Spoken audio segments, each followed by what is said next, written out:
Recently, our client Tommy met his banker to discuss continuing his father's restaurant legacy. In us, he found a partner that understood the importance of passing the torch. First Horizon Bank. Let's find a way. Go to firsthorizon.com/Tommy. This morning in the Atlanta airport, no one's missing a meal on Mac Wilburn's watch. With 11 restaurants to serve passengers, he's got dining for every destination. And it all started when Mac talked with First Horizon Bank about opening a franchise in the airport. Now it's open for business and cleared for takeoff. First Horizon Bank. Let's find a way. Go to firsthorizon.com/Mac. First Horizon Bank, member FDIC. Ladies and gentlemen, let's get started. I have thought a lot in the last 24 hours. Time to get your weekly sports fix. By the skin of their teeth, they lost. Then you can just ride it the whole thing. With Stix. Hell yeah, I'm telling you right now, it was a day off. Usually it's not off till, after 5 on the during the week, St. Patty's Day, but after that it'd be on and popping and ready to go, and no issues with getting up in the morning and being back at work at 8 o'clock, bro. I'm telling you. I will give full disclosure though. I've never had one of these funny looking green beers. Never in my life. Oh, the green beers? Yeah, I've had one of those before. Not gonna be able to do it. Yeah, I don't know what y'all put in there.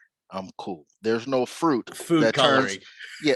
Well, okay. It's food coloring. All right. Well, maybe that's all it is. Green number 3. Hey, but we're popping the green. You got the baseball tee. I love the baseball tee, homie. I love it. That's straight up what's popping right there. You gotta like the shirt that I'm wearing though. This one right here, a little, Yeah, straight from the island of Ireland.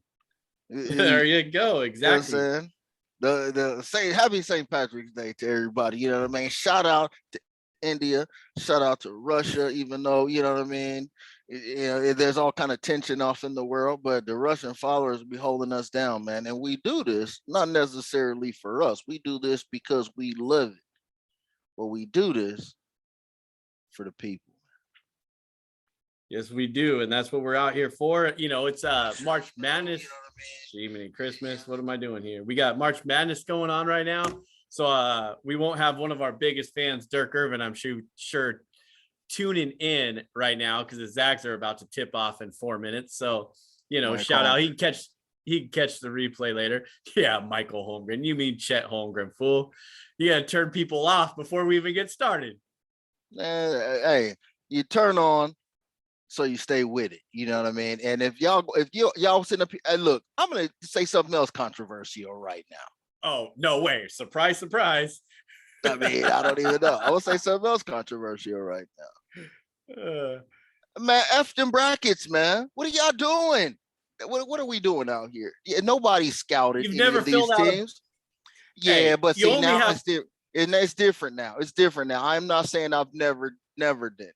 But I mean, come on, bro. Come on. It's done. I mean, nobody knows anything about these guys. Are we really doing this so I could be lucky? Because that's exactly what it's going to take for you to hit one of these damn brackets. Nobody knows a damn thing. Duke's going to lose. Arizona's going to lose. Whoever the hell, Kentucky, the other number ones is going to lose. They all going to lose. I think we had this. Yeah, you're right. Someone's going to lose. These brackets, man. Man. You ain't got no love. And on top of that, if you making more than one bracket, you're a sucker. Make one bracket. That's the one that you go with. Don't be sitting up here going, oh, yeah, I got so-and-so going to the Final Four on this one, and I got so-and-so going to the Final Four on this one. You make one solid-ass bracket, and that's your choice. You don't be trying to win with multiple lottery tickets. Come on, man. Yeah, come on. You have to do two. You have to do your homer bracket, and you have to do your other bracket. So I mean, you can justify that if you want to. Justify the 2 brackets that I did. All right. With a bunch of Gonzaga peeps. So, there's like 100 people in there. And so it ain't even what you think. You go with. So I had to roll with a little bit different on one of them just to roll with it.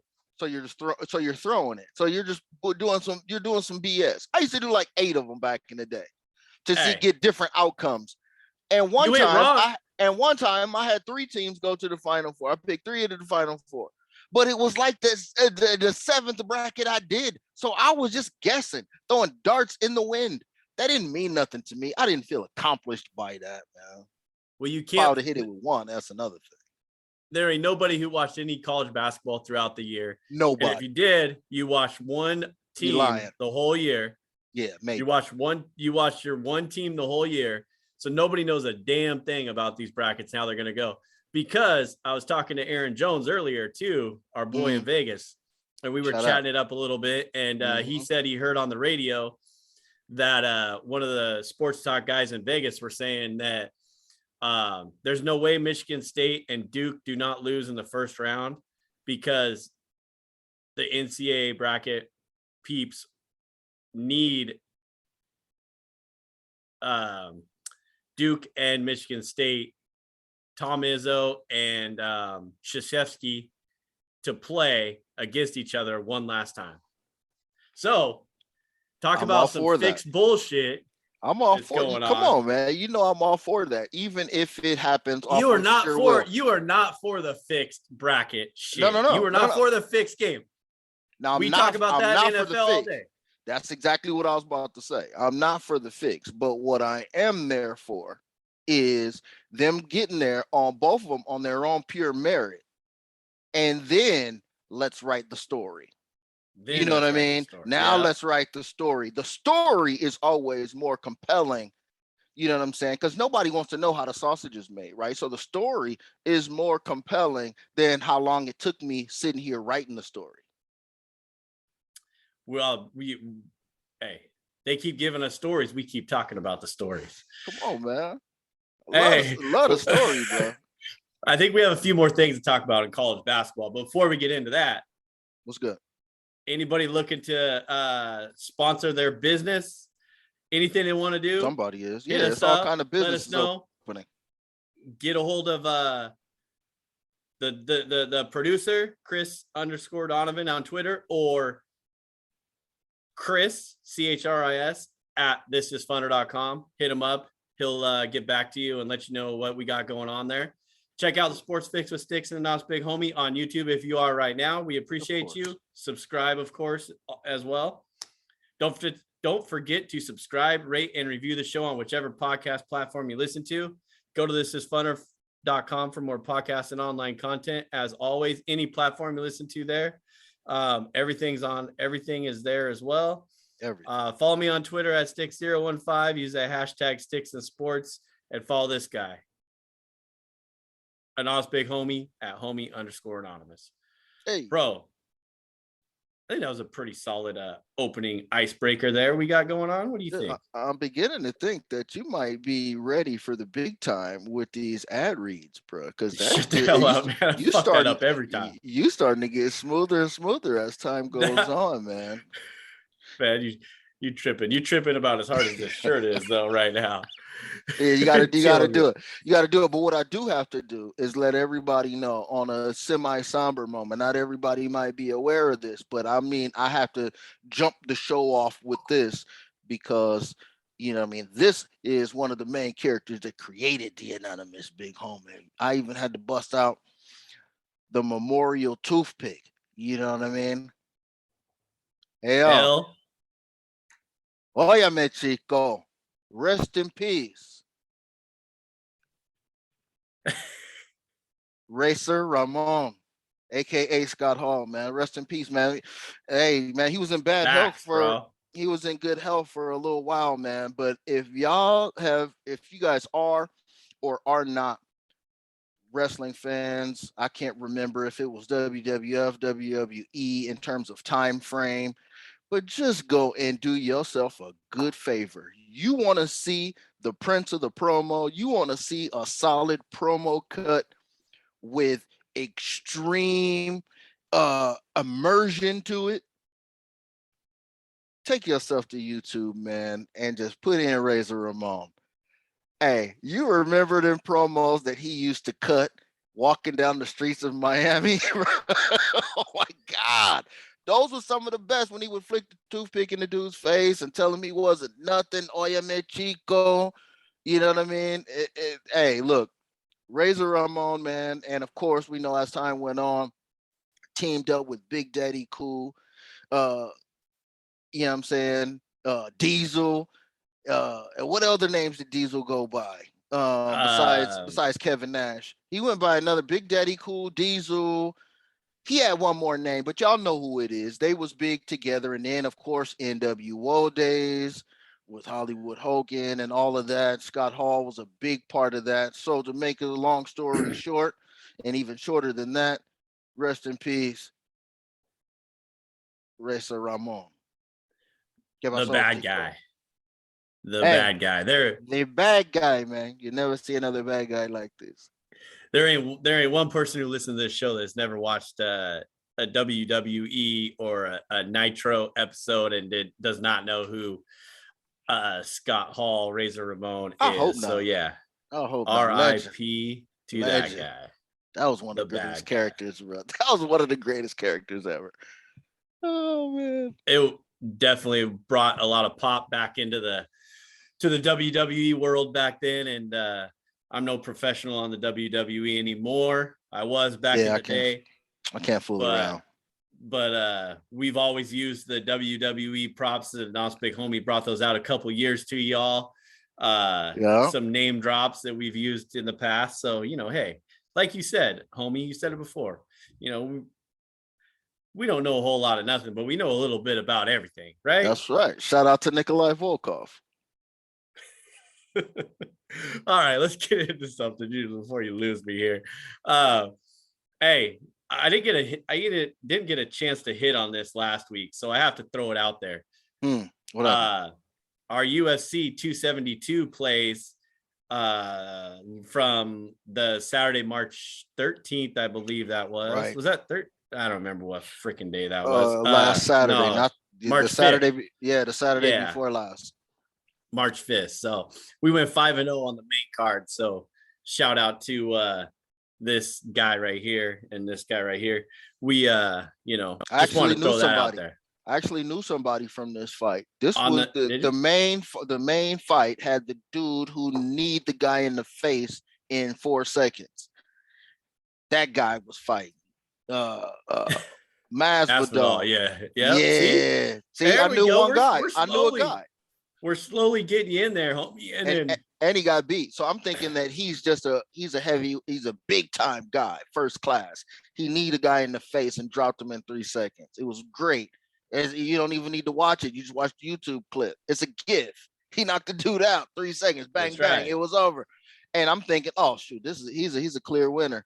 And you go 5-0 betting against him, you know what I mean? Because I don't know that he's not good. Hey, we're gonna slowly get you there, homie. We're gonna slowly get you there. Hey, how are our NHL overs looking, by the way? A little bit of gambling news for y'all. Since we're gonna get into some college basketball right here. What do you got? After last night, we are down to 37 and 60. 37 out of 60. Does that sound about right? Yeah, because last night fell off. Last night was supposed to be the was a 6 though, right? It was a 6. Everything was either 6 or 6.5 last night, and you had all of the heavy hitters, all of them, right? You had the top 5 people in overs participating all on one day. Oh man, it was a perfect storm. And then I had a ticket for all of them, parlay all of them over, plus a separate ticket for Seattle by themselves over versus the Lightning. And of course, I was surprised. I thought for sure the first game fell off. I'm not even gonna tell y'all what game it was because that doesn't really matter because the bet fell off. So the first game had already fallen off and I got 3 games left. And I'm thinking to myself, watch all 3 of them hit. 2 of them hit right away. And then last game of the night, Kraken Lightning, I just had a feeling because the Lightning were one who broke a streak with the Kraken not too long ago too. The Kraken had a nice solid over streak going on of almost a week or over a week, and the Lightning broke it with them last time too. So I was kind of shook, but I figured, man, I was getting, I don't know, I think it was 6-1 or 6.5-1 on it. So it'd have been like, no, actually, I think it was 10-1. It was 25 for 240 something. So it's close to 10-1, but it was worth it. You know what I mean? I can't believe, yeah, I mean, like I said, if y'all have the capability to do it, because I mean, they're hitting well over 60% of the time. And I mean, I just hate to see when it falls off, because that's when you know what I mean, whack. But we hit it before that. Right before that, hit it, you know, including them to help out for those weeks' odds. So I don't know, still over 60 though on the year. Just the Kraken game. So yeah, that's a fun little play to get into. So speaking of fun little plays, as we're getting into March Madness here with these tournament games, bro, you know, it's hard to, like you said, get into these teams. If you have a job, you cannot focus on these tournament games or if you're on vacation, you go hang out in Vegas. Yeah, right? Not first round. Yeah, unless you took it off. You're right. Yeah, unless you took it off, you're hanging out in Vegas, sitting in the sports book with the numerous TVs. Hey, you know, we don't have that set up yet in the office that is being built in the Nos Big Homie's house for the show. So where we have all the multiple TVs where we go kick it on Sundays and kick it during the tournament times and do all that. We don't have that set up yet, but Nos Big Homie's working on that, right, homie? I'm trying to get it all popping, man. If you're going to invest the time and, you know what I'm saying, we're going to get that acknowledgement from the people, man. If you build it, they will come. Facts. So, you know, with that being said, it's hard to follow on these games. And like I was talking to Aaron Jones earlier in Vegas too, we were rolling through some of these, you know, and then obviously the people that you follow on Twitter, they all have their plays. You're like, oh, I like that play or not. But yeah, I think once we get done with this show, we're going to be in contact. 'Cause I think we got a couple sleepers that we could roll with here later on. I mean, but to be honest though, knowing what type of shenanigans happen in the first round, as a educated bettor, how comfortable do you feel with plays in the first round? Because to be honest, I feel like I want to wait till like the round of 32 or 16 to where I could really say that I might know a little bit about who these teams are, even if I didn't watch college basketball all year. What's up? I like that. I like that a lot, homie, because now after today, where I'm sitting here actually on a day off, get to flip through these games, watch a little bit of everything and see how, and obviously track, you know, the first half, second half, the game totals, how they fared against the lines in the round of 64, right? And then you break it down. So then you go into the what do you say, the round of 32, and then the round of 16, you know, stuff like that. So you got Saturday, Sunday. I think after today and tomorrow, you kind of get more of an idea of what it's up. You get a little bit better matchup, how the teams are playing. And the thing is that you look at how they did in like what I referenced to the conference tournaments that were going on last week. You know, that's where you really get to see. And I think we talked about this a little bit, maybe offline, but you get to see how the teams are playing in the tournament or the conference tournaments to get into the tournament. So that's where you have to look at it too. And then how they fare in the first round, because right now it's looking like the favored teams after what, 3 or 4 games this morning, you know, the favored teams are really the favored teams for a reason. And they're putting on a clinic for these lower seed teams. You don't have the 12-5 matchups going on. I think just Richmond, Iowa's going on right now. Yeah. And then you got the 9-8 rolling in. Hit them with an update of what's already happened already so far today. If not, I think I might have it right here. All right, here we go. I have go ahead. What you got? So far earlier today, Baylor was a number 1. They handled all of their business against Norfolk State. Who cares about the score? Because clearly they covered massively, I'm sure, even if this number was stupid. Memphis, another notable team. Yeah, like, you know, I was talking about coaches, coached by Penny Hardaway. Don't ask me who's on there, but they won decisively in a 9-8 over Boise State. Yeah. And then you got you got Providence over South Dakota State at 4-13, and you got Colorado State and Michigan. Michigan was actually an 11 seed, and so there it goes. And put up a 12, and they were actually the underdog, or they were favored by 2.5 last time I checked. That was last Monday. And see, look at that. So that's a great point. And I didn't even know you were going to mention that like that. They were a favorite -2.5, and it was a 11-6 matchup. They were the 11. Michigan, to be clear, they were the 11. The 11, right? So I mean, so that's what I'm saying. The first round, it's like, okay, you throw down all favorites, you should probably feel good about that. You'll probably be over, 55%. But are you going to hit that? Are you going to hit that Michigan, Colorado? You know what I mean? Oh, I'm talking about just for brackets, not for the counter. Oh, right. For bracket purposes, you know what I mean? Bracket purposes, you wouldn't have picked up that Michigan. And when you get to those 12 fives like you were talking about, you're not going to hit those because the fives don't win. I don't know why this is. Who's setting up the rankings on this, but why does anybody they shove at 5 lose against the 12? So and I'm pretty sure the 12 is probably the best of a second tier conference, right? Would you say something like that?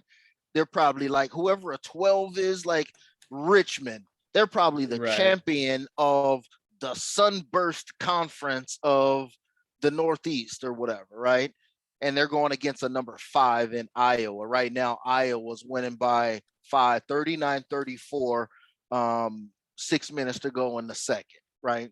So, I mean, and we ain't broadcasters, but I'll practice in the meantime. You know what I mean?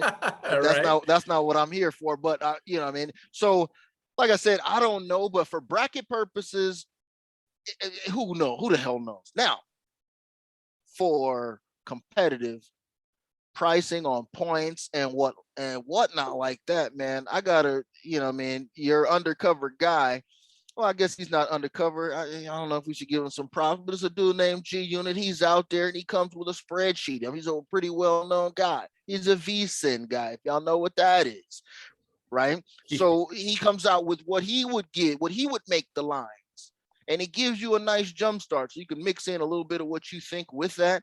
But me, knowing that I don't know a damn about college, I'm just looking at Toledo and Davidson going, I know nothing. Either I take my man's word for it, or you know what I mean, or you try to see if you just get some points or something somewhere. That's where you do the research and you check out the people that you follow, look at it, and then you kind of get your idea of what you would like and what you've seen, and then you kind of bracket off that.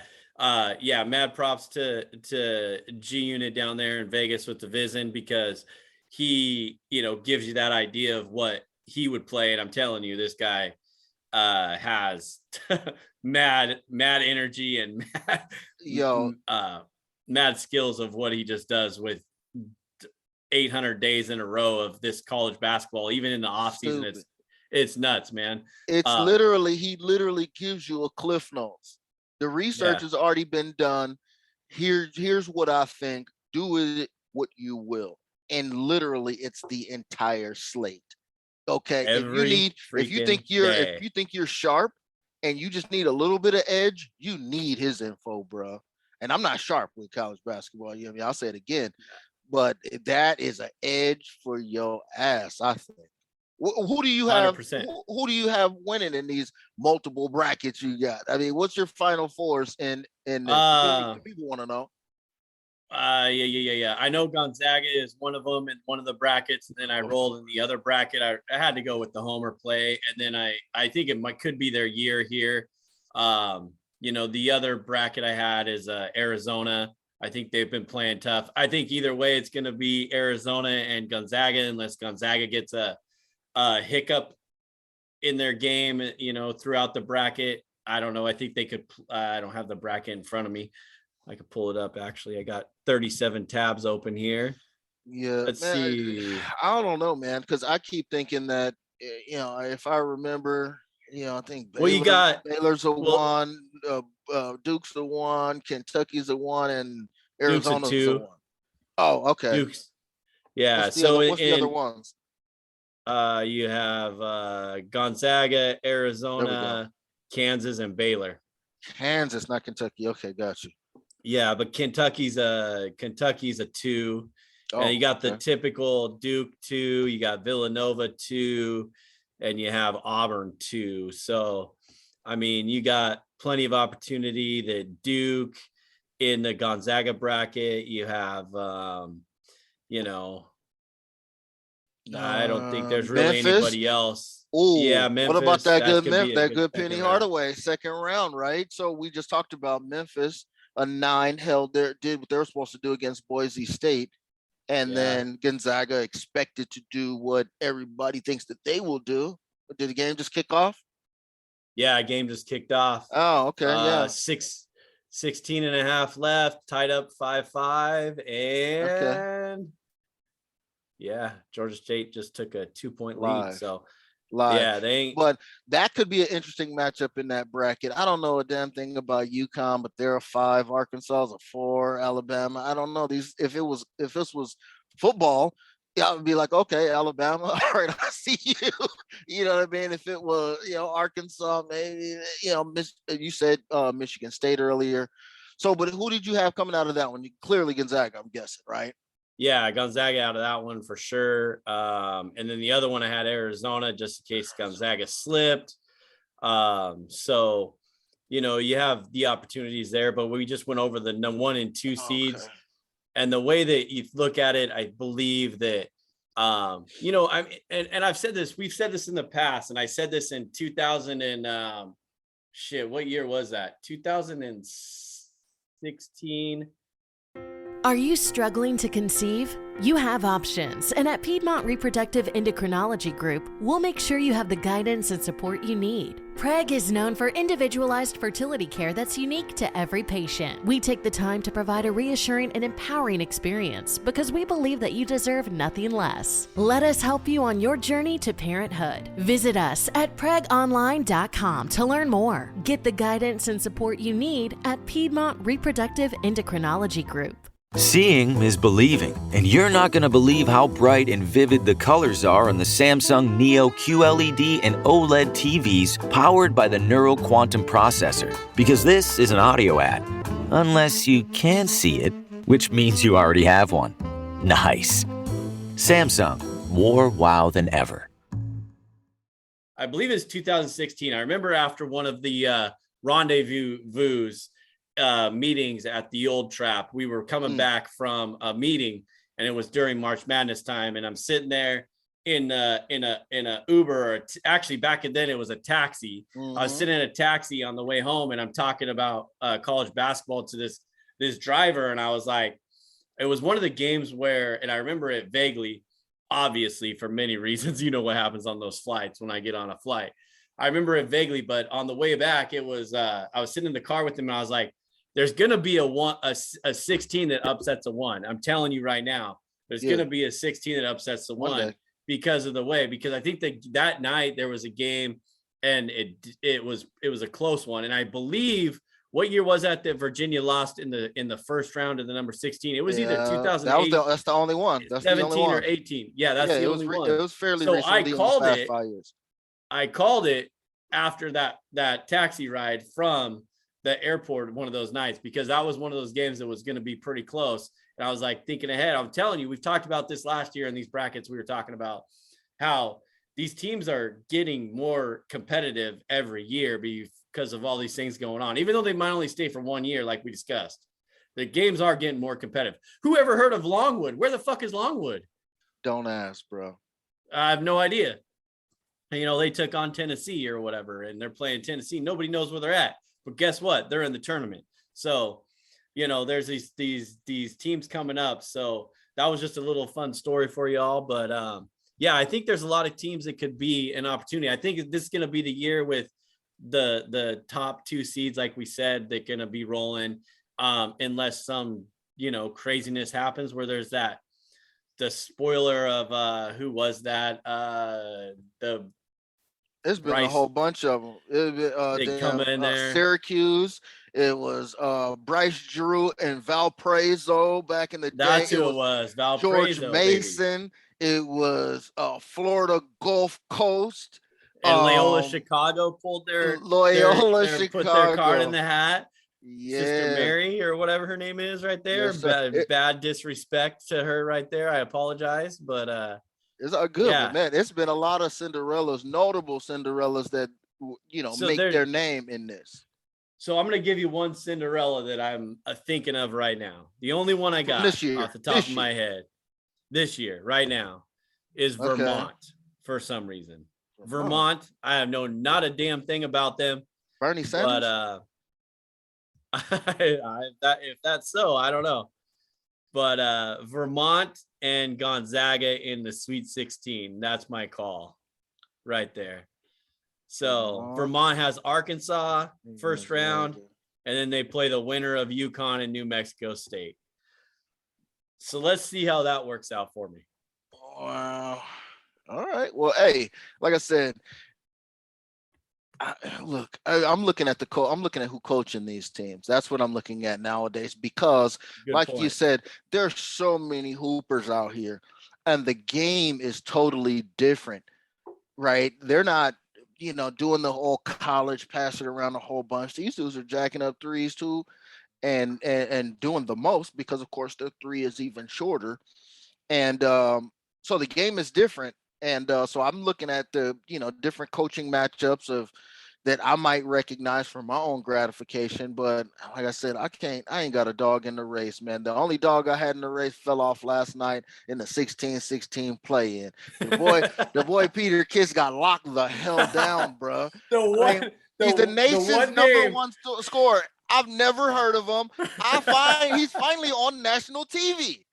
He's finally caught the desk of the anonymous big homie and the homie investigations that said, hey, you need to tune in. This is must-see TV. This kid, he plays like N1 street ball. He's in people's face. He's like Billy Hoyle and Sidney Dean in one, wilding out on the court, right? Looking like Vanilla Ice.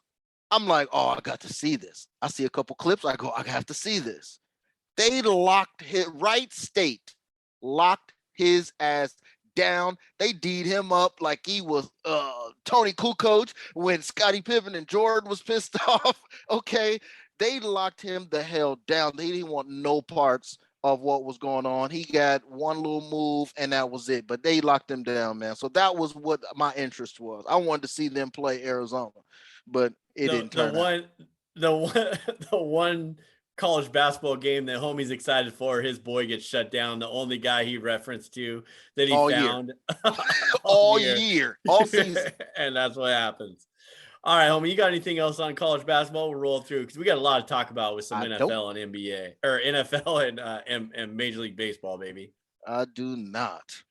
All right, well, let's just hit up real quick. We got our NASCAR fantasy that we got going on. Homie took his trophy back from me, man. He called it. He said the Fords were going to run tough, and the 14 and Chase Briscoe pulled it out in Phoenix. So you were on that, homie. And then we got, let me see, on to Atlanta. So I don't know what kind of track that is. I'm going to have to. 1.5 intermediate. So all right. It's going to be similar to not Daytona, the one that was after Daytona. Vegas? I can't remember. Fontana. Yes, I think it's similar structure to that in terms of number of miles, number of laps, and then track style. So I don't know if that tells you anything, but I mean, this week, like I said, I'll be looking for your boy Carl Larson to come back because he didn't finish the race. And I'm telling you, Denny Hamlin is more pissed off every single week because he's either not finishing races or his car is not good. And he's still over there with Gibbs, right? So working out his last contract, getting that before he moves over to 2311. But Kurt Busch ain't getting close, and Bubba Wallace is not getting close except for Daytona, right? So right, except for that one.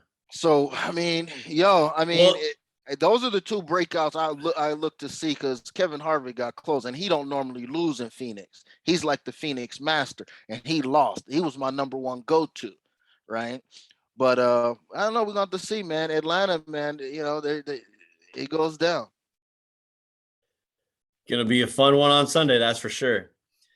Let's see here. Let's roll. Hey, I just want to give a quick shout out to the Dr. Hockey podcast. So you want to hear about your hockey? You want to hear about some hockey talk and some real good stuff? Tune in to the Dr. Hockey podcast with Dr. Jake Culvert and Dr. Jason Berkeley. They will give you the real NHL lowdown, so peep them out. They do some good work there, and they give you the real on the reel, just like we give you the on the reel for the whole year. So, all right, homie, give what's up? NBA. Ray Allen and KG, they squashed their beef. Did you see that? I mean, they squashed the beef you were talking about. KG gave him a call out, baby.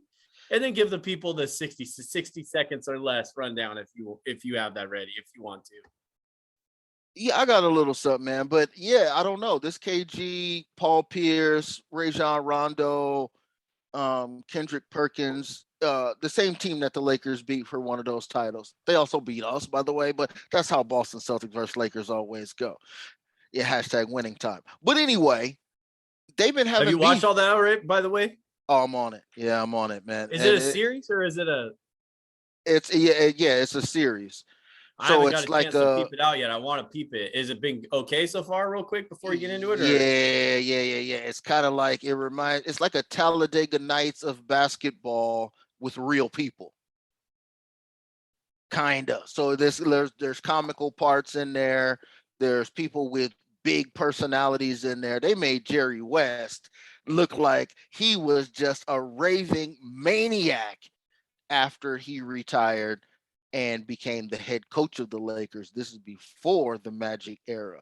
Like, he was a stark raving maniac, right? And he had a lot of issues because all through the 60s and part of this and a little piece of the 70s, it was Lakers Celtics. And that's been the rivalry of basketball, except for they just would lose and lose and lose and lose and lose. And he would never beat the Celtics. Yet he even won the finals MVP one of those years, and they lost. The only time they've ever given the finals MVP to a loser. So they just show him and they highlight him. The way that they set his character up is wild so far. And the turmoil of him, dealing with however he grew up. Yeah, they go back, bro. It's good. All right. Good. Enough of that. Roll with the NBA 60 seconds or less. It's good. But back to the other thing though, just real quick though, Ray Allen and man, I think that the breaking point was at the 75 because now all three of them were now 75 greatest. And I think that's what cracked the eggshell for KG. Whatever he was pissed off about before then, because KG was the one that was pissed off. Paul Pierce had kind of made up. I heard Rondo's still the most pissed off, I think. But most of the other guys, Perkins, all those, who kind of made up with him and was like, y'all need to get together. And I think that 75 cracked the egg because they were both there. KG got his number retired and Ray Allen showed up. For him to even show up kind of tells me a little something. So, right. I mean, it's good for them dudes to piece it out because, I mean, they were the first ever big three in the NBA. I mean, they started a new era. Before that, it was Shaq and Kobe, Jordan and Pippen, you know what I mean? Isaiah and Joe Dumars, right? But so it was two people, but now once they broke that threshold, it was something different, man. But it was a crazy week in the NBA, man. So I mean, it ain't gonna take too long. I'm gonna tell you, it ain't gonna take too long. But why is 60 seconds or less or more, baby? Because that's all the hell you need, man. LeBron out here, last time we talked to you guys, LeBron was out here whining and whatnot. He bust out right after that versus the Warriors for 56 and 10. Okay. At the end of the game, sure as LeBron, I don't ever want to hear this. He still had to pass it off to Melo to make the game-winning shot. Okay. he's not the guy. He's not going to take over. He's going to get the points. He's like Shaq, right? You know what I mean? So I'm convinced that this dude is trying to win the scoring title on purpose because the situation is great for him. The team is not good. Everybody's injured, and all they're doing is relying on him. And he can't look like a quitter because he's not going to let himself do it. And he's chasing down Kareem Abdul-Jabbar, all-time greatest point scorer. I don't think LeBron has ever been, and I didn't investigate this, I don't think he's ever won the scoring title before. He needs something else to prolong his resume. Not only was LeBron scoring, damn it, everybody was scoring, okay? Kyrie, 56, KD, 53. After that again, Kyrie for 60. I don't know what the hell's going on. Cat Towns, Karl Anthony Towns, hit for 60. The dude 7 foot tall shooting 3-pointers. He was 7 for 11 from 3. Okay. This dude that plays on the Timberwolves too a couple days before that, Malik Beasley. Now I got to give him shots out for this. I've never seen this before. He was 11 for 17 for the game. All of them threes. He did not even attempt a free throw, did not attempt a damn field goal. Other than that, he was 11 for 17. Ended the game with 33 points. Okay. Steph Curry, he's still at it. 47-point games, 50-point games. It don't damn matter. But for the first time in a long time, Steph, Draymond, and him were back on the court together. They win. They look good. Up until last night. And I just had to add this because somebody rolled up on Steph Curry's ankle last night. Now he's indefinite. Okay. And look at this. This is stupid. I'm going to tell you one thing. Phoenix Suns have already clinched a playoff spot. I saw that. That's crazy. They're running away with this thing, and CP3 is hurt. All of this scoring going on. This leads me to believe, man. Where the hell's Michael Cooper? Where the hell's John Stockton? Where the hell's Ben Wallace? You know how I come through with the names. Where the hell's Dennis Rodman? Where's KG? Where's Mark Eden? Dikembe Mutombo. There's nobody playing no tough defense out here. Okay. Where's the glove? Where's Ron Artest? Where's them Ruben Patterson? Okay. I'm about to lose my shit over here. Ruben Patterson, who was supposed to be the Kobe stopper. Nobody's stopping nothing because it's 50. It's 50. It's 50. It's 50. Everybody got 50-point games. But anyway, on a bright note, regional news. The Portland Trailblazers, this is like stat of the week right here. Portland Trailblazers record is 26-41.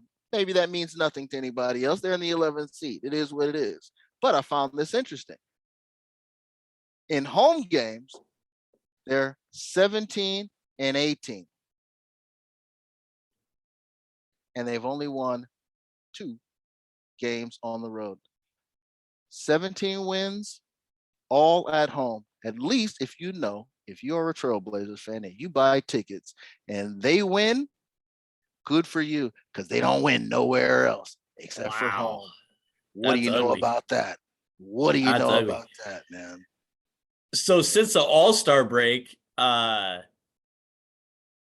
LeBron doesn't score 50 points, I don't know how many times he scored 50 points in the last few weeks. 3. But 3. So they're 3-9, or they're 0-9 when LeBron doesn't score 50 points or more.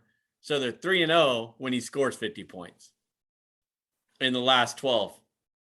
And that's what it's going to take. And I say, hey, you know what? You ain't giving the fans a damn thing else to cheer for. They're a 7, 8, 9 seed on any given day. Go try to light up the scoreboard because, I mean, what else you going to do? That's what Kobe did. Kobe won a scoring title twice when he didn't have no team back in the day. Hit for 81 in the game, still hasn't happened again yet. You know what I mean? So, hey man, go ahead. Yeah, go for it, bro. Like if he really wants to still play at that level, and there ain't nobody else on that team that's helping him out a damn bit. So that's it. If you to be the man, you just need to be the man. How many games are left? 30? I think it's 40? Less than that. I think it's less than that.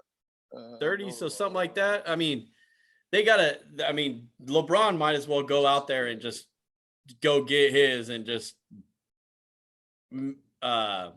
score as many points as possible. There's only 14 games left. Oh, 14. So half of what I said. Close enough. Yeah. So shows you how much I follow that. But, that's just what I'm saying. But, hey, it is what it is at this point. Till the playoffs. That's all that matters. Well, LeBron like can do the mathematics at this point with only 14 games left. If he wanted to, he can do the mathematics and see what he needed to do, because he doesn't want to go out looking like a sucker, like he wasn't trying, because that's what you play to win the game.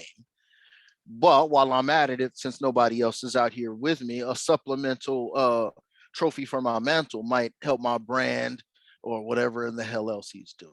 And right. we can't forget to say, there's a damn women's basketball player that's in a Russian jailhouse, okay, and been there, and nobody's saying nothing, because of course, soon as we start some shit about it, that's the match to World War III, because now you're harboring an American citizen, right? So, but that's crazy though. Them women go over there all the time and get paid because they can, for some strange reason, Russians got extra money to spend on women's sports, and we don't hear, which is crazy to me.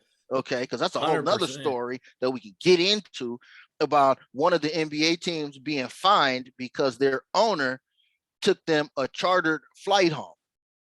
That's not allowed in the WNBA because they need an even playing field. So you're not allowed for these women to travel like the dudes do? Unreal, come on, huh? Bro. This is stupid, man. This is stupid. And right about the time of year, we coming up on it. And when the women's the World Series start off for women's baseball and all of that shit, they better get as much damn pub, which most of the time they do, than the guys do. You know what I'm saying? Because their product is a whole lot more entertaining at that. Hey, there is nothing I can debate on that one, homie. You are 100% correct. They need to have the equal playing field that the men's sports get on TV, because nobody's watching Sports Center anymore for any highlights. Put some college softball games on there. Put some college women's basketball games on there. Let them do the travel in the WNBA like they need to travel like the guys do, and pay them what they deserve. $70,000 for a WNBA player is ridiculous when the NBA players are getting multi-million-dollar contracts for this. And when there's a couple owners that own WNBA teams at the same time as they own an NBA team, if that's not fair, in my opinion, in general, to begin with, if they can't pay the women the same amount. So, hey, look, or at least a decent wage. Come on. I look at it like this. If a woman is in jail because she had to go over there to get paid a valuable wage and risk going to jail, I don't care if she was, she had a joint on her or not. I don't know. But she had to risk her life to go over there to play to get this money because y'all don't pay me equally or deservedly on this side. Now look. That's all I'm saying. Facts, homie. Facts. You want to get into some NFL, bro? Because we got it's a little going on. I mean, we got a lot. You come down. You firmly. Hey, you know what I'm saying? Accepted what's going on in the landscape. I have in the Northwest now. Are you in it now? I have after we had our therapy for the 12s last week, episode 149 for y'all. If you want to go check it out, that was last week's emergency podcast that we did late at night when all the breaking news was rolling through. I have accepted it. I think it was time to move on, because I think we might have talked about this last week too. They're not going to pay Russell Wilson $50 million to play quarterback. That's just not how the franchise does it. They'll pay, never done it that way. They'll pay, $20 million and $15 million to all these other defensive guys, because that's what the philosophy is defense wins championships, running the ball wins championships, except they don't do it on the fucking 1 yard line. So that's the philosophy that Pete and John have going on in Seattle. So yes, after I thought about it all day and figured it out, and after our therapy session with the other 12s and Trent last week, shout out Trent, thank you for coming on last week as well. Yes, I'm okay with it. Now, where do we go in quarterback is a different story, because like we've had offline conversations with our boy Rudy and Aaron, is every single quarterback that's on the move is always coming to Seattle, right? Everybody's coming to Seattle. Baker, Deshaun, everybody, Matt Ryan, Jameis Winston, you know, everybody's rolling through, right? And Colin Kaepernick, which shout out to me for calling that last week, by the way. So who knows what's going on, right? But yeah, I'm okay with it. You know, it's a little bit different. The Wagner thing was a little weird to me, right? Yeah. The Wagner thing was definitely weird. I mean, he negotiated his own contract. He knew what he was getting into. I don't know how they wouldn't go in and restructure it maybe and say, hey, well, let's try to do this. We want to keep you around after that. Even though maybe it seemed like he was a little bit of KJ Wright-ish, a little bit of a step slower, not to knock on Bobby Wagner. Yeah, I mean, that's anybody. But just seemed like he was, you know, you know, you always hear about the Bobby Wagner tackles. I still think he got over 100 tackles last year. You know, so it's one of those things that was a little weird, especially after Wagner comes out and says, you know, hey, I didn't even hear it from the Seahawks. That's kind of odd to me. After the organization does the way that they seem to treat players very well and people want to come play here. So that's a little odd to me. I still haven't heard the real story from that. So we'll see. Well, I mean, if I saw just in terms of free agents news, I think they decided to keep Diggs. They paid him some extra money. So it's going to be interesting to me to see what, if that cap hit is going to, or the relief of that cap hit is going to help them to foundationally rebuild. That's all it is. Because I mean, if I already told you that nobody stays here, you know, so you don't have, unless your name is Walter Jones, you know what I mean, that nobody stays here and, you know, retires from here. And so if that's what it's going to be, then you already have to be in that mindset. And so for Wagner, I just, you know, if he clicks on with, sounds like I mean, they're saying Dallas because of Quinn's down there, and they lost some pieces or whatever. But yeah, I just, you know, the news is going to be the quarterback because you have Lockett and DK. So who's going to be the quarterback is the news right now. Everything else, there has to be them thinking about putting in foundational pieces together to put the long-term play in place. You know what I mean? 100%. Did you hear about the new overtime rules that a couple teams threw out, Indy and Philly, and then Tennessee threw out a proposal? I want to know your thoughts on this, homie, on the overtime rule. And what overtime rule would you like the best out of these two? So Indy and Philly proposed both teams get the ball in OT, generic, right? Okay. And then Tennessee proposes both teams get the opportunity to possess the ball in overtime, unless with the team that's with the ball first possession scores a touchdown and a successful 2-point conversion. Do you like that one? Which one of those two do you like? No. You don't like this? No, I personally like sudden death. I don't care if the other team doesn't possess the ball. You know. Nah, you're tripping. Nope. Look, you win the coin flip, okay? Win the coin flip. Okay. Win the coin flip. Hold on. Win the coin flip. Now it is now on me, Matt Hasselbeck style, okay, to come through off of this coin flip. I still have to do what I need to do, right? And if I go 4 and out, I pretty much blew my shot, right? I don't want a whole nother game after the game. Lucky Land Casino, asking people, what's the weirdest place you've gotten lucky? Lucky? In line at the deli, I guess? Aha, in my dentist's office.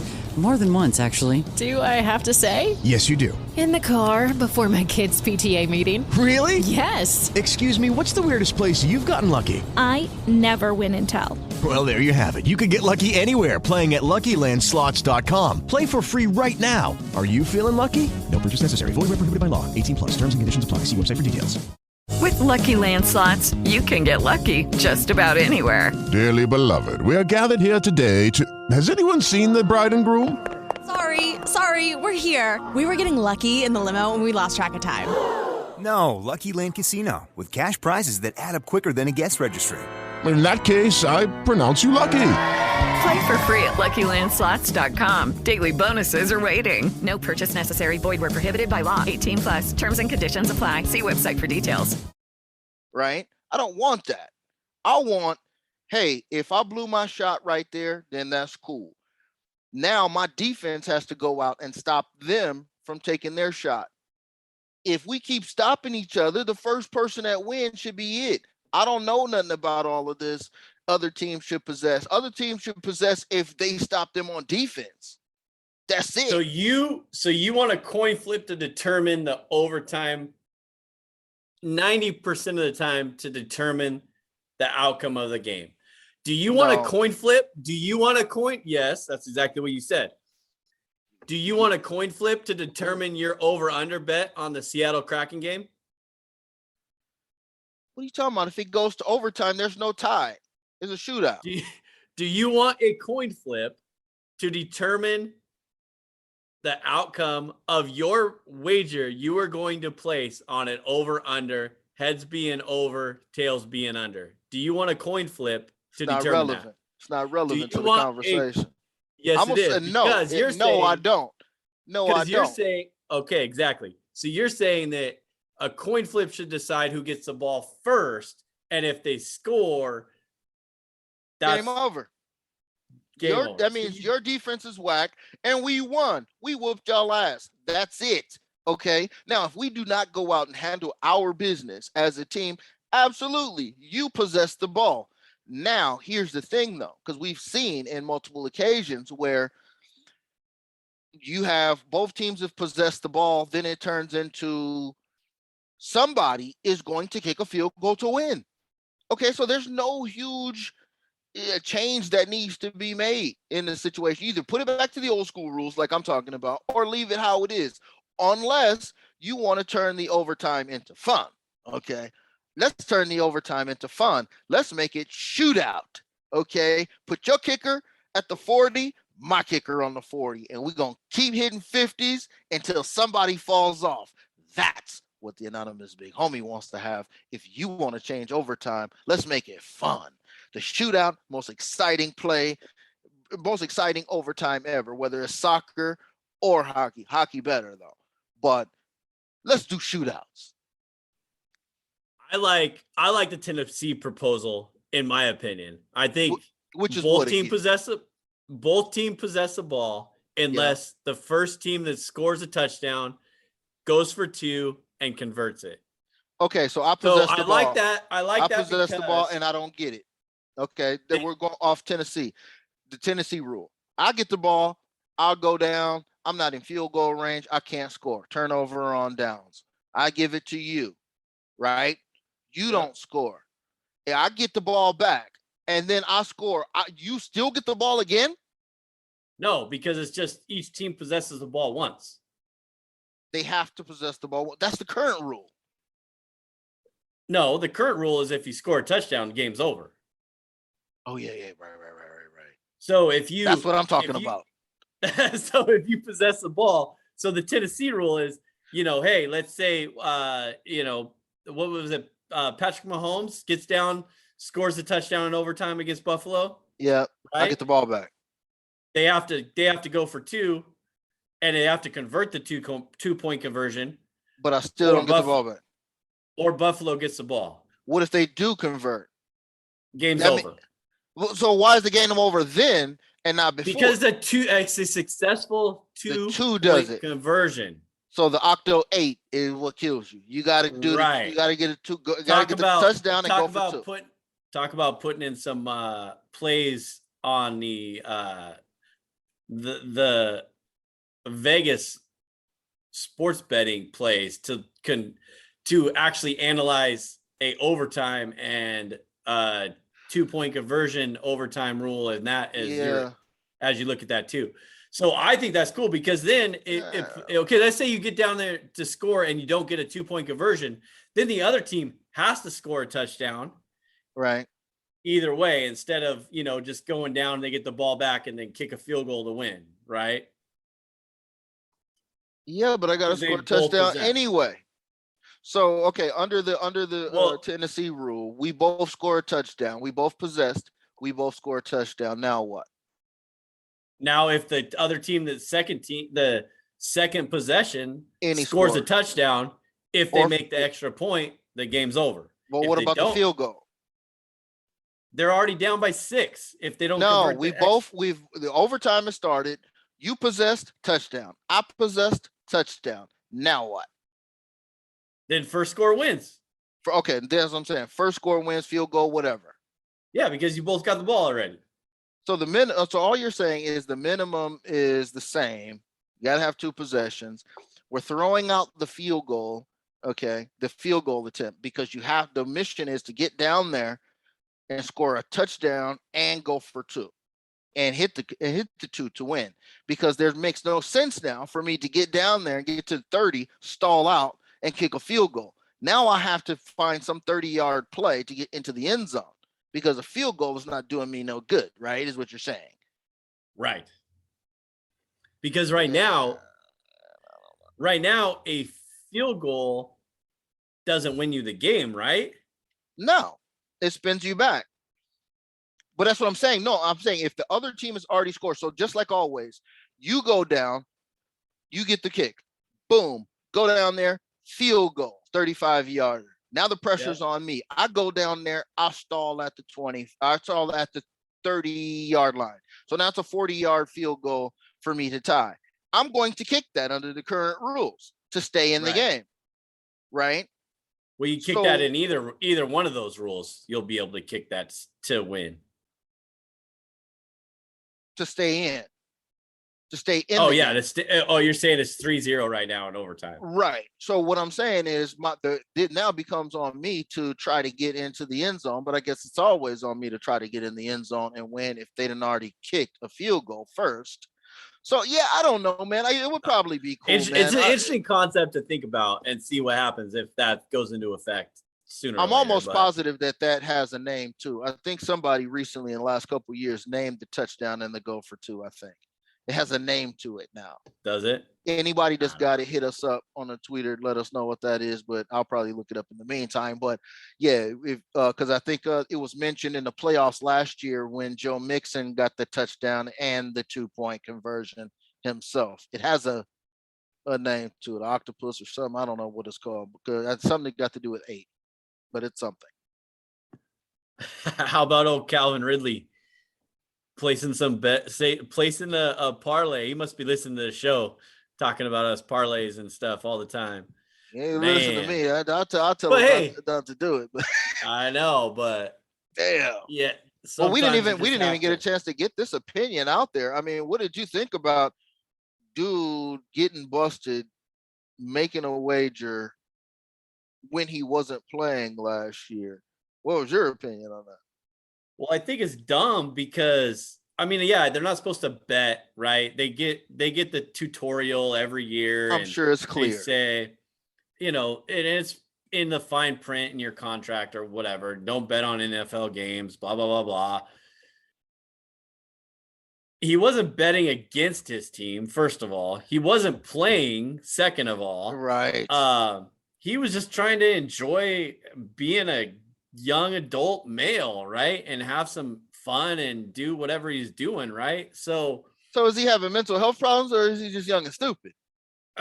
Right. I guess that was part of it, right? He was doing the mental health checkout, but no, I think he's just young and having a good time like we would now back in the day, or we do now. I mean, you can't fault somebody for wanting to place a wager and enjoying it. However, it cost him how many millions for a $1,100, $1,500 bet or whatever. But you have these fucking assholes out here who are beating women, Well, yeah. Getting massaged up. Get all that shit. Naked under the towel. And they're still playing. And yeah, the NFL is still making money and promoting sports betting all at the same time, right? So where do you go with this and how does this look?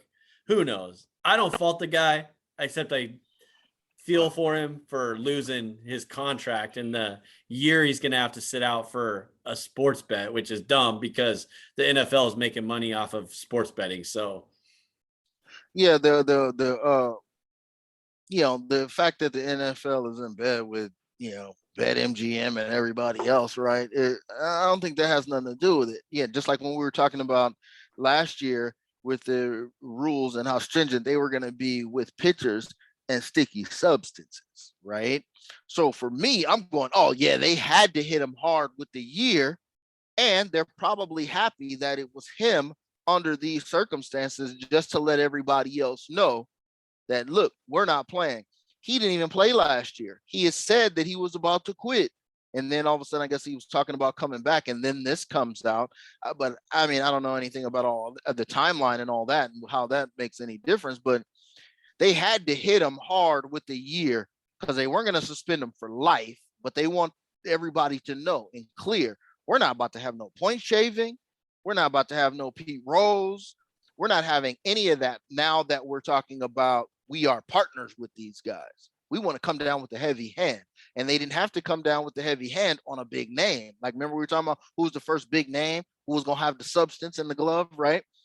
They didn't even have to come with a really large name because he wasn't even playing, but they had to hit him with that.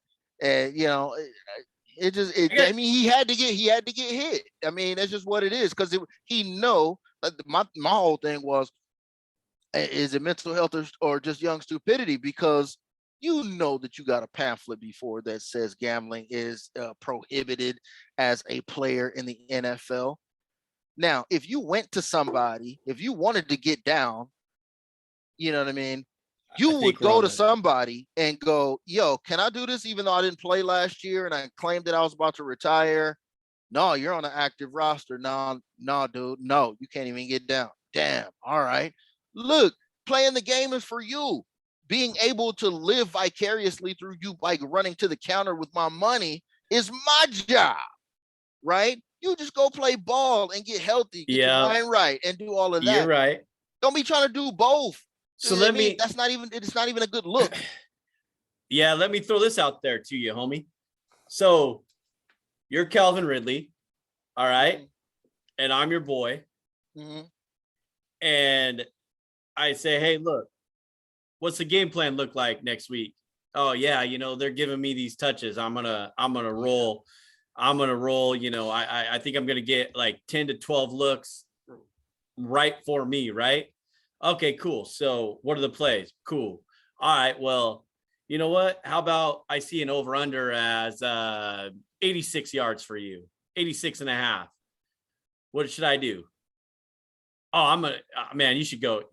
This is Calvin, you telling me, hey, you should play that over. All right, cool. Well, you know what? I'm gonna play that over. You're gonna hook me up with a cool G for that. All right, cool. Here's my G. Lucky Land Casino, asking people, what's the weirdest place you've gotten lucky? Lucky? In line at the deli, I guess? Aha, in my dentist's office.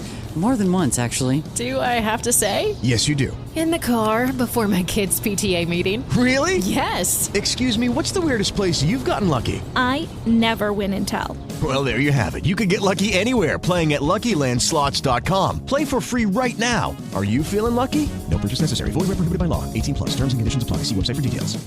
You know what I'm saying? So my point is, he has people who could go play these for him, and he wouldn't even have to, it'd be under the radar. Because you can't tell me that there's not an NFL player. And for all you NFL players out there that look at this, I'm sure 99% of you, are cool with just playing and get that money. But you have that time where you have your boys who are gamblers and who'd like to do a little fun thing on the side. You have that insight from your inner circle and your crew. So he could have just said, hey, whoever, here's my boy. Hey, I want to do this parlay. Why don't you just throw that in for me? That's still have the ticket. Bro. That's dangerous, bro. I mean, I'm not doing But I'm just saying there's a way around it instead of putting your name out there with your own handle. I know that. Because look, you could definitely, clearly This could have been going on since the beginning of time in a sport that does it, that has it going on. You know, all of the different NCAA basketball point shaving scandals there's been through the years, right? Yep. What if there wasn't a mafioso hood dude saying, hey, why don't you do this? Why don't we do it ourselves and have somebody go and play the bet and we'll do it? Then it's inside the circle. There's nobody else to get busted with some big, huge amounts of money, right? The reason why you can't do that, okay, you can't do that is because, dude, you can't do that. There's no way. I'm just saying. There's no way. If you still wanted a little action, you could do it around if you're a the way. if you're a professional player and you're telling your boy, okay, to drop this, because of course when you go to the counter, I'm pretty sure there's like, you know, different limit. You can't just go in there with $100,000 and say, let me get down on Calvin Ridley over 6.5 receptions. Right. You know It's what I gonna throw a mean? red flag.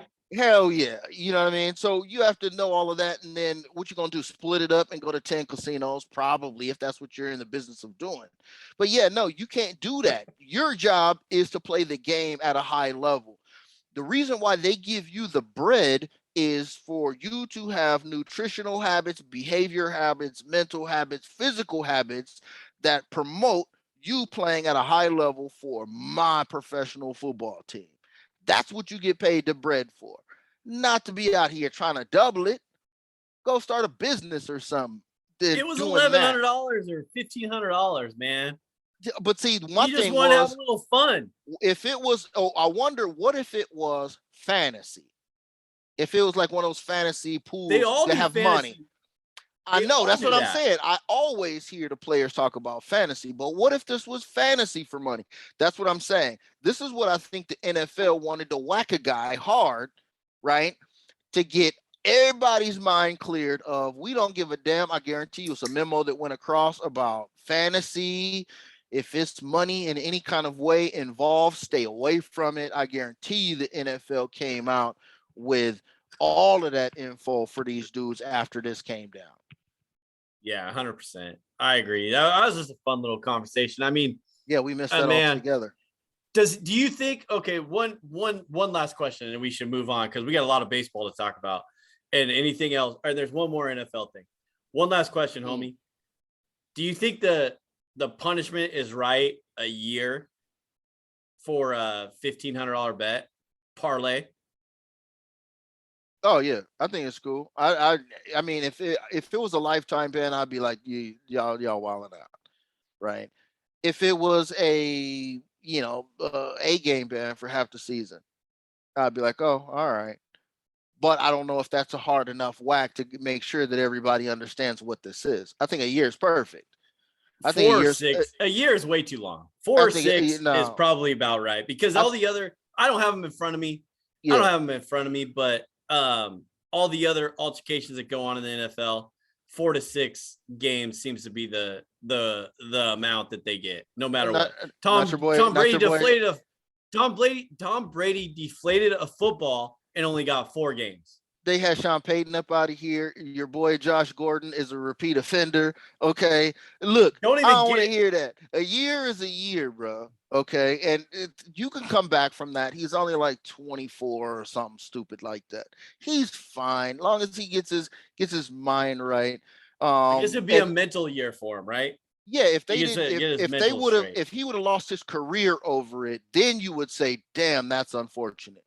If they hit him with the Pete Rose, you'd be like, damn, that's unfortunate for a dude that's 20 something. Just like old boy who's in jail right now for the Raiders. You go, damn, that's unfortunate because it's so young. Drugs, yeah. Right? You're so young. You didn't even get started yet. Right? So you go, those things are unfortunate. But this is a perfect, like a nice little whooping from your parents to tell you, hey, that ain't the thing to be doing. All right. Well, last thing I got on football is some fool bought Brady's last touchdown ball, quote unquote, for $500,000. Oops. I did. And what did I say? What did I say on the podcast? I'm not going to believe it until I see somebody underneath the damn center for Tampa Bay next year because I didn't believe Brady was retiring. You heard it here first on the episode of Sports Fix with Stix and the Nonce Big Homie. We called it. But the guy that bought the football, damn, in the words of my guy, Ron Simmons, go Knowles. Damn. Yeah, he's assed out. I mean, that's when I first heard the story, I was like, wow, damn, that's unfortunate, especially after Tom Brady comes back. But then I was thinking, what's more unfortunate? Me catching a football touchdown from Tom Brady and then giving it back to him and only getting a jersey and some stuff, or me paying $500K thinking that this is the last touchdown Tom Brady threw. Oh my God. It doesn't even match up, because I thought that first guy got hit over the head. I was like, damn, Tom Brady did him dirty for a historic ball for him, right? It was number 700, I think, 700 TD passes, I think it was, that he caught. And then they begged to give the ball back, and all he got was jerseys. And I think somewhere down the line, somebody had to hook him up with something. Anyway, to try to supplement some season tickets or something. But this guy, man, the $500K is going to now sit on the mantle with the guy that has the last touchdown pass that Tom Brady threw for the Patriots. Right. It's going to mean nothing. You bought the wrong damn baseball card, bro. You bought the Billy Ripken. You thought it was the Billy Ripken error card. You messed up. You thought you had Billy the Ripken. Yeah, you thought you had the Juan card. Gonzalez. You thought you had the good Juan Gonzalez rookie card with the air, but you just got the regular Juan Gonzalez rookie card. Okay. Yeah, you got messed up, bro. Shout out to that guy for throwing the money out there, but shout out, he could have just threw that money towards Sports Fix with Stix. There's no way. There's no way. And got promoted way better than losing $500,000 on the last Tom Brady, quote unquote, touchdown pass ball. I mean, he got it. I mean, he's clearly got the money. He's clearly got it. He should hit us up. Whoever that guy is, find him and send him our way, because we got some better opportunities for him than that. That is for sure. All right, bro. We gotta get into some baseball, dude. We have to roll with some baseball. The free agent frenzy, as homie always talks about, dog. You always talk about baseball F's up their whole opportunity to be involved in the offseason and promote their product. They did. We have to fix, but they did, yes. And we always have to fix everything for the MLB. We fix a lot of things for a lot of people. So if that's not worth some sponsors to roll out and say, hey, these guys are good at what they do and smart at what they do, hit us up. We have all of the receipts to back all this up. But with that being said, they dropped the ball because of the lockout. They dropped the ball because they don't have all these free agents signed yet. There's still, I think, 3 free agents left, or the big name free agents. But the one I want to talk about that happened last night was your boy, your team, your Dodgers, Freddie Freeman. Gotta do it. What a freaking signing. That might be the best one all year, in my opinion. Oh, it's definitely the best one. But I mean, what are you gonna do? You're the Dodgers, right? The Dodgers come from the same franchise mind frame as George Steinbrenner. Okay. Ever since it just clicked for us. And I think we had to wait for George Steinbrenner to die, I think, because that's about when it clicked and the torch was handed. Now the Yankees still hand out money, but I think the sons, the younger Steinbrenners, are a little bit cheaper than they pops used to be. They pops used to hand out big bread, and the Yankees were going to win. Okay, but now it's a little bit different, and the Dodgers are now taking that place of, if you're available, we got bread if you want to play. and it looks like he wants to play. And I think it's a good signing, man. I mean, what can you do with a potential lineup looking like that? You lost Corey Seager. Well, that's fine. Okay. We lose Matt Scherzer from the rotation. But we still picked up Trey Turner from the, in the back half of last year. It's going to be a good lineup, man, with Muncy and all the boys, It's going to be cool. It's just you got to do it. And I think you have to do it. Like I was saying before, you can't say this enough. The Dodgers have already made themselves here, right? The Yankees did too, but they backed off a little bit. Dodgers made themselves here. They have to spend money like they plan to win 100 games every year. If you're spending less than that, then you spend money and let everybody know what it is. And this is what we've been talking about. But the Dodgers are the opposite. We're at the top of the heap. So they have to give out the money to Mookie Betts. They have to give out the money to Max Scherzer, Freeman, Kershaw, all the names, that have come through here recently. You have to do it because now the motto is win 100 games and be a major factor in this every year. That's what keeps all the kids wearing the Dodger hats. And so, yeah, I mean, that's an awesome signing in my opinion. I mean, that has to be one of my favorites. I mean, I like Freddie Freeman. Obviously, he's a great ball player, great person on and off the field.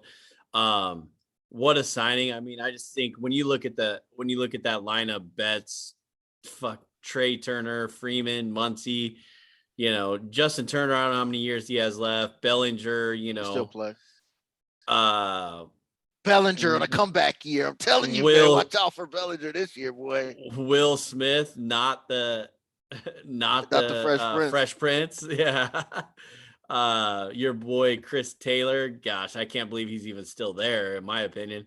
And then Pollock's your sleeper, I believe, in my opinion. Yeah. Yeah, what a good thing. But the thing is with the new that they finally decided to come back with baseball, right? So I've looked and researched this as much as I could. So what? The banning the shift, the pitch clock that they're talking about using, and the bigger bases won't go into effect until 2023. Judy was boring. Hello. Then Judy discovered ChumbaCasino.com. It's my little escape. Now Judy's the life of the party. Oh, baby, mama's bringing home the bacon. Whoa, take it easy, Judy.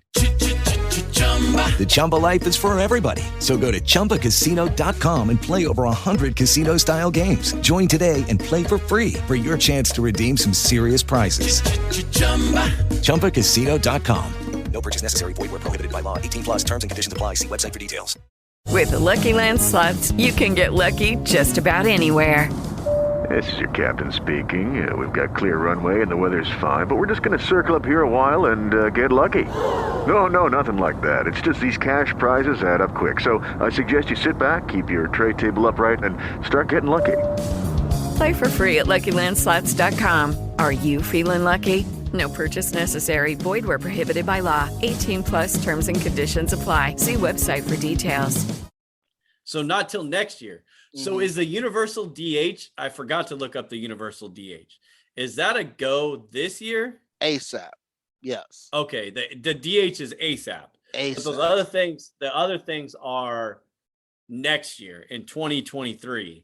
Imagine a lineup the Dodgers are going to be sitting out there instead of Kershaw. Oh my God. This is going to be stupid. Right. I like it, though. First of all, Kershaw signed a 1-year deal. Yeah, I mean, he's not the same guy. I was going to say, he ain't even going to make it through the whole year. So you're going to have to hit that free agent market, and you're going to have to get the spin god back off of Purgatory. No, he's not coming back. He's not coming back. There's been no return for him. He didn't even have to do what Calvin Ridley did to be gone. He is a ghost. The spin god is not coming back. Although I have seen him active out there on social media a little bit. It lasted about 1 day. And guess what? He said, whoever his PR department is, said, nope, give me that Twitter handle because you are not going to be around here. Put the phone down. Yep. Go away, go into hiding, and not come back. Yeah, dude, I don't understand what this bigger bases thing is. So when I first saw that, I said, okay, what the hell you need bigger bases for? Are we going to the first base, the secondary red base that's there? Is that what the little old school softball? The red base that's off to the side. Okay, or is that what we're doing? What do bigger bases have to do with anything? Why do we need a bigger base? Do we need a bigger base at second so I can monitor these turns on double plays? Since there's no in the neighborhood no more. I don't understand. What do we need a bigger base for? Who's arguing for a bigger base? Is that you? You over there arguing for bigger bases? Is that one of your major sticking points? Not me, because you're as a middle infielder, you're still gonna find a way around it because you're still doing the same move. You're still gonna adjust your feet. You're still gonna be as close as you can to get it without touching the base. The problem with all this is they need to just go back to old school and just let these motherfuckers go balls out into the infielders and break up double plays, because that's where you get the action, right? And you know what? I'm not saying I want anybody to get hurt. Of course not. I'm saying that is your little crow hop, your little jump step to jump over, get the ball, and fire it as you jump off one leg and go up over the player to get that double play. That is where the athleticism of these athletes are there for that anyways. 20 years ago, 25 years ago, there was no athleticism and they could do that. Now there is plenty of athleticism to stay out of the way of getting your ass ran over at second base. I'm not saying that Albert Bell move when he's knocking over I just had his name in my head. Before he even gets halfway down the line and knocks over the little second baseman. I'm not saying that Albert Bell, that's the move. I'm saying get down and get dirty and be able to play. So the bigger bases aren't going to make a damn bit of difference, in my opinion. Yeah, I don't care. Juan Samuel is still going to turn to 2 with no matter how big the base is. Okay. Ken Oberfeld is still going to turn 2 regardless of how big the base is. That didn't make any sense to me. I didn't understand it, but I guess there'll be clarification. Now, what I did get clarification on, and we didn't talk about this either, another major sticking point. At first, I thought it was BS. If y'all was following me on the Twitter, y'all have heard me talk about, I know that they're not tripping and not playing this season off of an international draft. International draft. What are y'all doing? You trying to find Dirk Nowitzki? What's going on? I don't understand what's going on until I got the info. So how stuff goes in the Caribbean right now is it's like whatever. If you have a scout for the Stix squad and he's over there and he finds damn Juan Soto, okay, he finds, I don't know, somebody from Julio Rodriguez, Jose Fernandez back in the day, any guy that they find over there, you could just grab them, sign them, and that's it. You just won because your guys are more active. Meanwhile, this other squad that's in, I don't know, Toronto, any of the smaller market, Milwaukee, maybe their scouts are not in the Caribbean like that. We have no chance at this guy. So say you pick up Vlad Guerrero, okay, from the Montreal Expos. You're smart enough to go find Vlad Guerrero, right? Vlad Guerrero says, hey, why don't you go get my boy? Why don't you go get my brother? Now I have the end with getting all of these guys. There's a couple teams that have done it like that have just pulled guys. The Yankees have done it a bunch of times. You never heard of the dude before. El Duque, Livan Hernandez. All these dudes came out of damn nowhere. They weren't in nobody's minor league team. They didn't get drafted in the U.S. So then I started going, damn, that's true. What if it was like a Caribbean little mini draft? So we know the dude that's on the Mariners right now, that's from La Dominicana. You know what I'm saying? Rodriguez, yeah. Que lo que. Okay.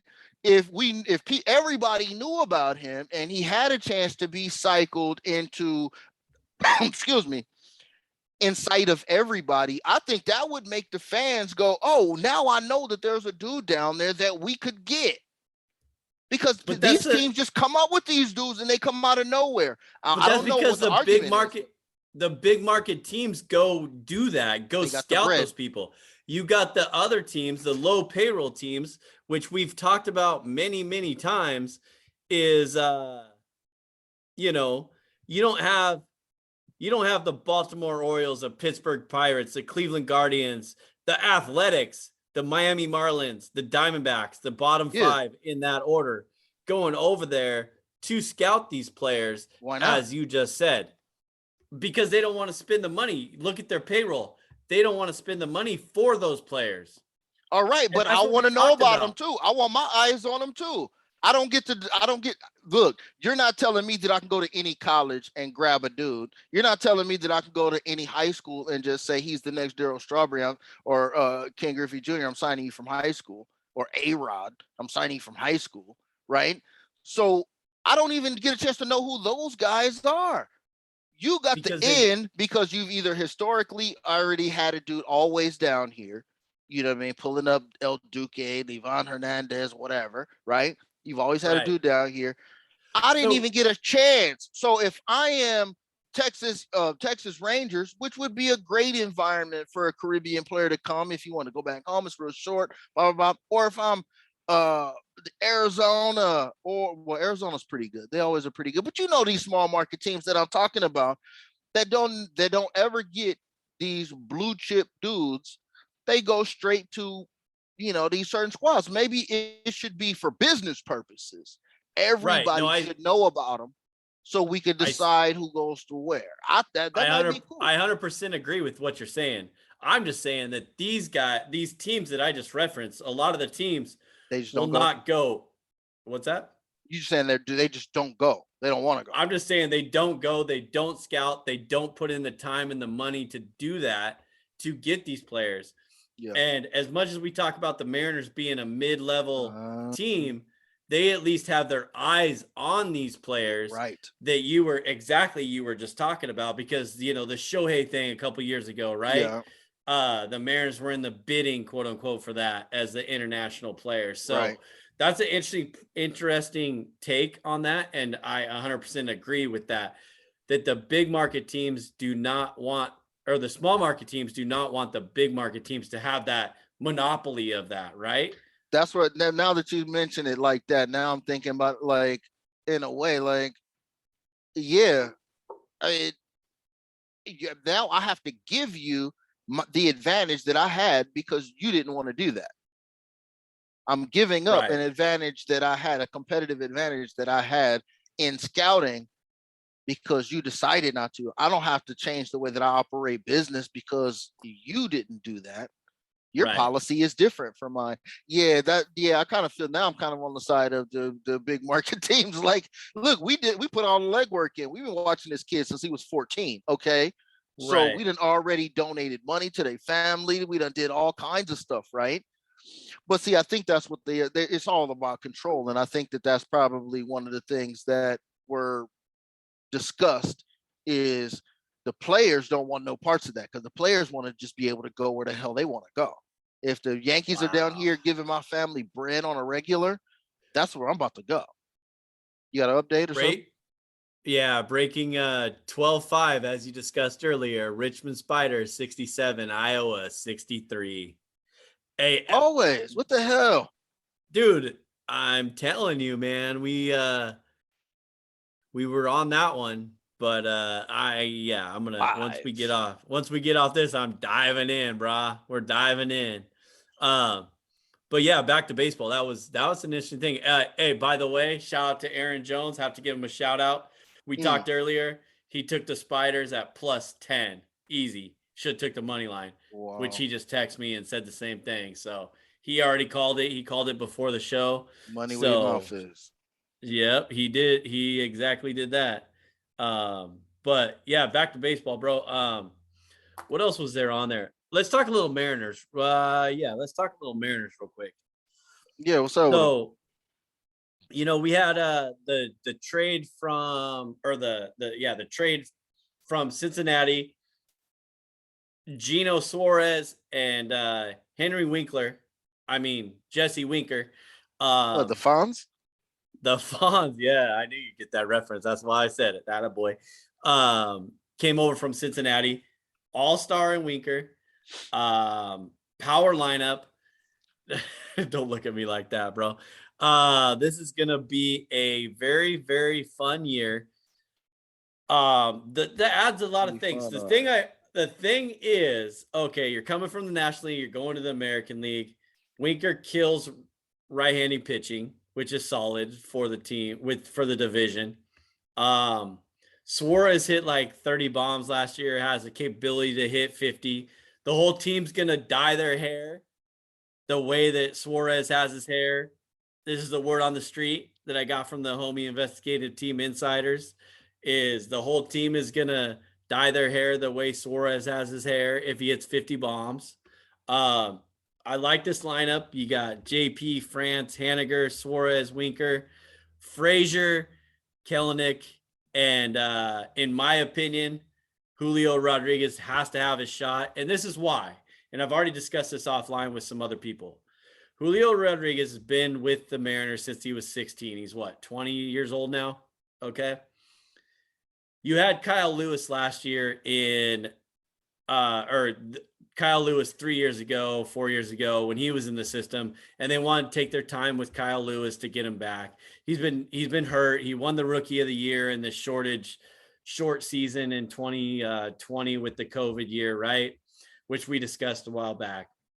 With Lucky Land Slots, you can get lucky just about anywhere. Dearly beloved, we are gathered here today to... Has anyone seen the bride and groom? Sorry, we're here. We were getting lucky in the limo and we lost track of time. No, Lucky Land Casino, with cash prizes that add up quicker than a guest registry. In that case, I pronounce you lucky. Play for free at LuckyLandSlots.com. Daily bonuses are waiting. No purchase necessary. Void where prohibited by law. 18+. Terms and conditions apply. See website for details. With Lucky Land Slots, you can get lucky just about anywhere.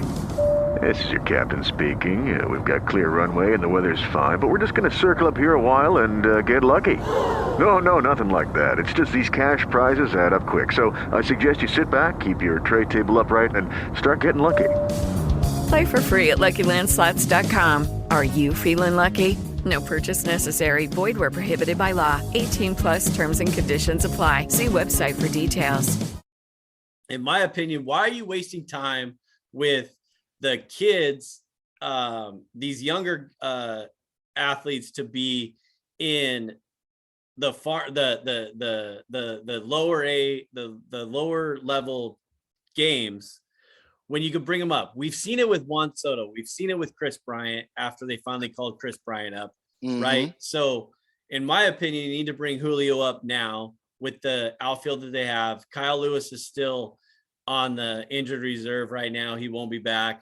So you have Haniger, you have Kelenic, you have Winker. You need to put Julio in there somewhere in the lineup somehow. But I just don't believe that nowadays with these athletes that we have, you should keep the younger kids in the AAA farm systems for longer than they need. So in my opinion, I think the lineup's going to be good. We still need another pitcher or two. You know how the long year season goes. Someone may get injured, whatever. So looking forward to the Mariners this season for sure. Well, I'm glad you said you knew some of those names, because I saw the spring training invites and I don't know anybody on here. Just JP Crawford looks familiar, but I don't know if he's called Crawford. I don't know. He is he is not Carl Crawford. I'll tell you that. Clearly not. But I mean, I didn't recognize anybody. So I says, well, hey, there you go. I do remember Kalanick from last year. And he swung a heavy bat. But after other than that, called back up and down. And that's the thing with Julio Rodriguez. And I talked with my boy Jordan about this. We don't want it where it's like call him up and then go down and then call him up and then go back, and then stay there. Right. You have to give the opportunity with the full season that we got going, put him in there. In my opinion, with Julio. Give him the I opportunity. I never understood that whole situation with if you've got somebody that is, and I hear it always happens with double A. Double A supposedly is like where all of your real potential really is. Triple A is where you park people who aren't good enough to play in the league, in the show. Right. And you just fill a space, right? Right. So you're just running your farm club. Yeah. You're running your farm club, right? This is how I've heard that it goes. And so all of your major prospects who are ready to roll. So it's almost like it should be double A, right? I don't understand why you don't bring these dudes up. I don't know about all of this not bringing them back down thing, because if it doesn't work, if they're really not ready, then they really shouldn't be ready. Then you send them. Then you send them to triple. So it should go double A. Put them in the show. So you shouldn't wait.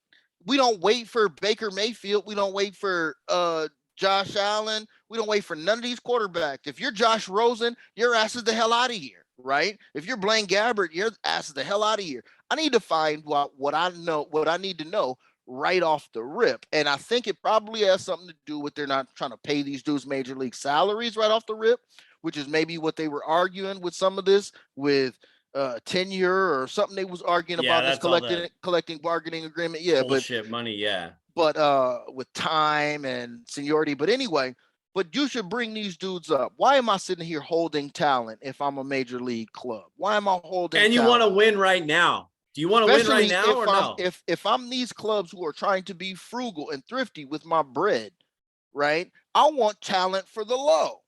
I want the Russell Wilson talent. I want the big talent for the cheap at the beginning before I have to figure out if I need to pay him Tatis money, right? I need to know this first. If I got a young dude, I need to know who he is.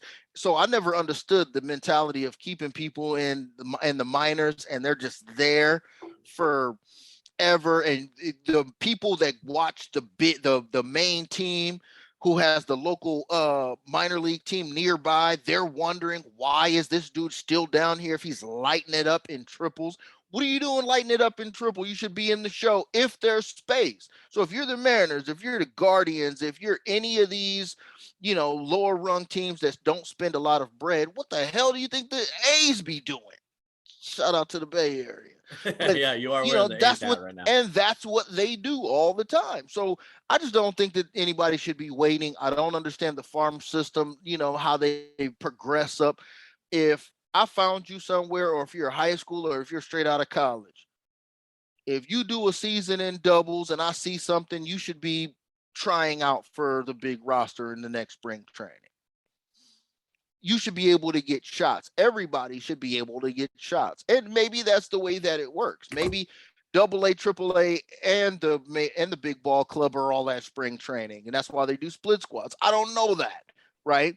But I think everybody should be looked at. If I have a roster of people that I'm not paying a lot of bread and my fans don't know, why not build a story around this young double A talent that made the club? Right. And 100% agree with you. And I think that is exactly what I thought. And this came to mind when you were talking about this. I was thinking about somebody, and Wander Franco from Tampa Bay, right? This kid is 21 years old. And he just signed an 11-year, $182 million deal, right? 21 years old, $182 million deal. Played last year with Tampa Bay, so he's a proven commodity. These kids are getting better, and you just give them the opportunity to produce in your lineup. And especially for the Mariners, in my opinion, you're going for broke right now. You have nothing to lose. You have money to spend. You spent some money on the signings that you've got. You get a pitcher and bring him in. So why not give Julio the opportunity to do what he has been doing for you for the last 4 years, 5 years, or whatever? He's growing. He's still building. He's still, putting on muscle mass, still, doing all this stuff for you. But in my opinion, it's another wasted year that you have the opportunity to be a significant force in the AL West if he is in your lineup one way or another day in and day out. But like I said, you have Kelnick, Winker, and Haniger right now to solidify the outfield.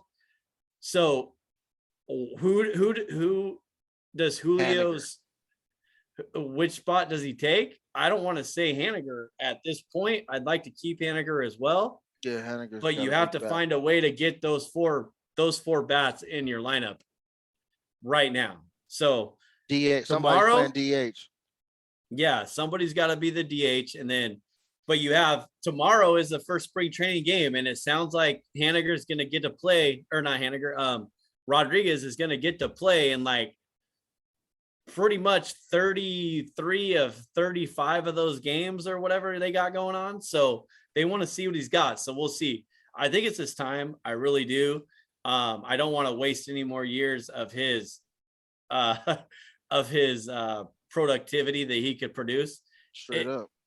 It's not going to hurt, in my opinion. Yeah, no, definitely not. Cannot definitely hurt not. you. Because if you got young, hot, young new flair, I mean, especially if it's marketable, and it sounds like he's a marketable character. He's got a tattoos, little flair to him. He's got 100%. A little Vlad flair to him. He got a little Juan Soto flair to him, and that's not bad for the game. That's not bad for the region, and that's not bad for the team. What are the ages of Vlad Jr., Calvin Biggio, Bo Bichette? Yeah, I mean, look at those kids up in Toronto. I mean, we're gonna have to have a conversation about obviously our whole division breakdowns that we'll have here probably in the next couple of weeks. So that is one of those teams I'm looking at, and look how young they are. This is not a way to waste the talent and the opportunity after our 90-win season last year to waste the opportunity to get in, and make a good run this year. So, yeah, baseball season, love it. I'm glad they figured it the fuck out, bro. What else you got, homie? You got anything else you want to touch on before we dip out of here? Man, we went on for a minute. We knew we would too. So we apologize for everybody, but hey, you can break this down, and I have some timestamps that we're going to throw out there to people. So once homie does his, I'm throwing you on the spot here, homie. Once homie does his breakdown of segs, we'll try to break it down a little bit, but you have to listen to the whole show to get the whole perspective on everything that we deal with and we go through for y'all. So, but what you got? Anything else you got, homie, you want to touch on, throw out there at me? Nothing really, man. I'll give you a quick poll update. So I put the poll out there on Twitter. Seahawks fans, will you get instant gratification from watching Russell Wilson from the Broncos get smashed by the Chiefs, Chargers, and Raiders? 67% of the public said yes, and I love it. I love it. Okay, you got to have the friendly. We don't want the whole cheering and all of this when you come back. I don't know. I beg to differ on that one. I hate. He's in the AFC. He's in the AFC. I ain't hating on him. The Broncos. I don't know if you remember how they do it with the divisional breakdown. So if the AFC West is playing the NFC West this year, then you'll definitely see them. But I know for a fact that somebody I heard, I think it was a Mad Dog or something, that the Broncos are on the Seahawks schedule. And I don't know if it's a home game here or there, but they are on the schedule for this year. So there will be one of those games. Wild. There will be one of those games. All right, I could see that happening, but in a whole, no, I ain't hating on Russell Wilson at all. He did his time, he did his thing, and brought us a Super Bowl, best quarterback they've had. So it was time. So that's just how it rolls. So hey, thanks for everybody tuning in today. We appreciate you on YouTube. Thank you very much. And when you check this out, please subscribe on the YouTube channel. Don't forget to subscribe, rate, and review the show on whichever podcast platform you listen to. When you listen to this, thank you very much. Go to thisisfunner.com for more podcasts and online content. Grab some merch while you're there from the Funner family. Follow me on Twitter at Stix015. Follow this guy at Nana's Big Homie at homie_anonymous. use that hashtag Stix and Sports on Twitter and anywhere else, bro. We're always on there. We're always engaging with everybody. So tag us, whatever you want to do. Like we said, with just the Twitter handles that we just gave you. So tag us. We'll get back to you. We appreciate you all. Thanks for listening. Homie, what you got? Man, nothing, man. We do this for the people, man. We try to create the show that we would want to hear. You know what I'm saying? We're hoping it's the show that you want to hear out there. But all I got for the people, man, is, I'm on this Obi-Wan Kenobi trailer. Okay, it's out there. There's more Star Wars. It don't stop. It never ends. There's more stories to tell. This is funner. That was Sports Fix with Stix. Thank you for listening, and don't forget to subscribe, rate, and review the show. If you want to join the show, use the hashtag Stix and Sports. Winners don't make excuses.